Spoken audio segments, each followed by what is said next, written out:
अब दो सर्किट है आपके पास, एक सीरीज रेजोनेंस सर्किट और एक पैरेलल रेजोनेंस सर्किट। ठीक है, कोई मुझे बताएगा कि सीरीज एलसी सर्किट या आरएलसी सीरीज सर्किट जब रेजोनेंस में आ जाए किसी सोर्स के साथ तो उस कंडीशन में क्या क्या होता है।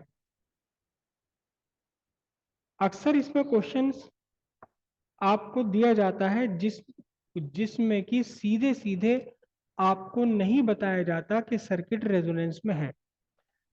कुछ कंडीशंस क्वेश्चन में मेंशन होती हैं, उन कंडीशंस के बेस पर आपको पता करना पड़ता है कि ये रेजोनेंस की कंडीशन बन रही है या नहीं।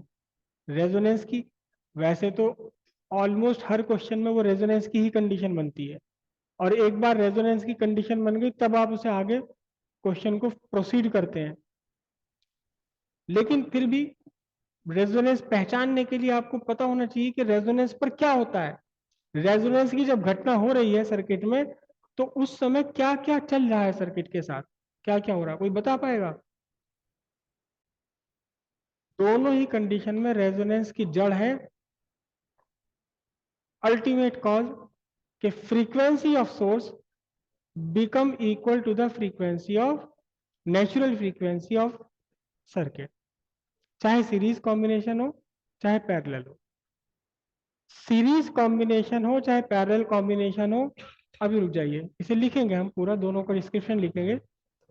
चाहे सीरीज कॉम्बिनेशन हो चाहे पैरेलल कॉम्बिनेशन हो, रेजोनेंस कब होगा? जब सोर्स की फ्रीक्वेंसी सर्किट की नेचुरल फ्रीक्वेंसी के इक्वल हो जाए। ठीक है, तो दो कॉलम बना लीजिए, एक कॉलम में लिखिए सीरीज रेजोनेंस सर्किट, दूसरे में पैरेलल रेजोनेंस सर्किट। सबसे सबसे पहला पॉइंट क्या है? Frequency of source is equal to natural frequency of circuit, चाहे वो सीरीज सर्किट हो चाहे पैरेलल हो, दोनों में यही बात आप लिखेंगे क्या? Frequency of source is equal to natural frequency of circuit. Second condition, second condition है कि जब फ्रीक्वेंसी रेजोनेंस फ्रीक्वेंसी के इक्वल हुई तो अब इसके इफेक्ट से क्या होता है?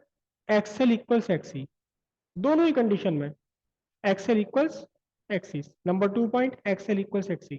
थर्ड पॉइंट, जब एक्सएल और एक्सी इक्वल है तो इनके पोटेंशियल डिफरेंस यानी वीएल इक्वल्स वीसी, दोनों ही कंडीशन में। अब नेक्स्ट पॉइंट, जेड मिनिमम है किसमें? सीरीज एलसी सर्किट में। लिखिए Z is minimum is equal to R, capital R. उधर Z is maximum tends to infinity if R tends to zero. फिर जेड से किस पर इफेक्ट पड़ा? करंट पर। तो क्या लिखेंगे next point? I is maximum is equal to E by capital R. और उधर क्या होगा? I is minimum almost zero. Phase difference between voltage and current is zero series circuit में, और पैरेलल सर्किट में इसके against phase difference between voltage and current is pi by 2। Power factor cos phi पढ़ा था हमने, तो यहां power factor cos phi is equal to 1 series circuit में, और उधर power factor cos phi is equal to 0।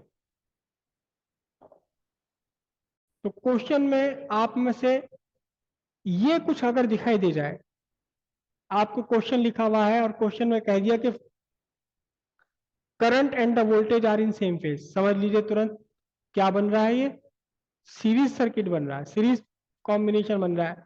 अब जब आपने ये डिसाइड कर लिया कि सीरीज रेजोनेंस बन रहा है तो अब बाकी चीजें यूज कर सकते हो। कौन सी यूज कर सकते हो? XL equal XC, frequency equal इसके नेचुरल फ्रीक्वेंसी, या और दूसरे फैक्टर्स में आप यूज कर सकते हो। तो अक्सर क्वेश्चन में सीधे सीधे आपसे नहीं कहा जाएगा कि रेजोनेंस बन रहा है। इनमें से कोई कंडीशन आपको क्वेश्चन में मिल जाएगी लिखी हुई, उस कंडीशन के बेस पर आपको पहचानना है कि सीरीज सीरीज पे ही आते हैं क्वेश्चन, पैरेलल पे नहीं आता। कि सीरीज रेजोनेंस सर्किट बन रहा है, और जब आपने एक बार डिसाइड कर लिया, जब आप क्वेश्चन में मेंशन, आपके सॉल्यूशन में आपको मेंशन करना पड़ेगा ये बात, since the current and the voltage are in same phase, hence the circuit is in series resonance circuit. उसके बाद फिर आप बाकी कोई भी फैक्टर यूज कर सकते हो, सीधा लिख दीजिए। जैसे ट्राइंगल करते हो आप, triangle ABC is similar corresponding, क्या congruent triangle B P Q R, तो आप this is equal to this, बिल्कुल सेम वही बात है यहाँ। पहले आप किसी कंडीशन को लेकर कंफर्म कर लीजिए कि रेजोनेंस है, एक बार आपका कंफर्मेशन हो गया रेजोनेंस है, फिर आप क्वेश्चन में प्रोसीड कर सकते हैं किसी दूसरे फैक्टर को यूज करके। ठीक है, मोस्ट प्रोबेबल है इस टाइप का क्वेश्चन आना, मोस्ट प्रोबेबल है इस टाइप का क्वेश्चन आना। और बिल्कुल सिंपल क्वेश्चन होता है, बिल्कुल सिंपल क्वेश्चन होता है, सिर्फ आपको पहचानना है कि रेजोनेंस है या नहीं।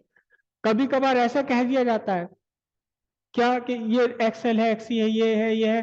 करंट और वोल्टेज को सेम फेस में लाने के लिए बताओ अब कैपेसिटर में क्या चेंज करें।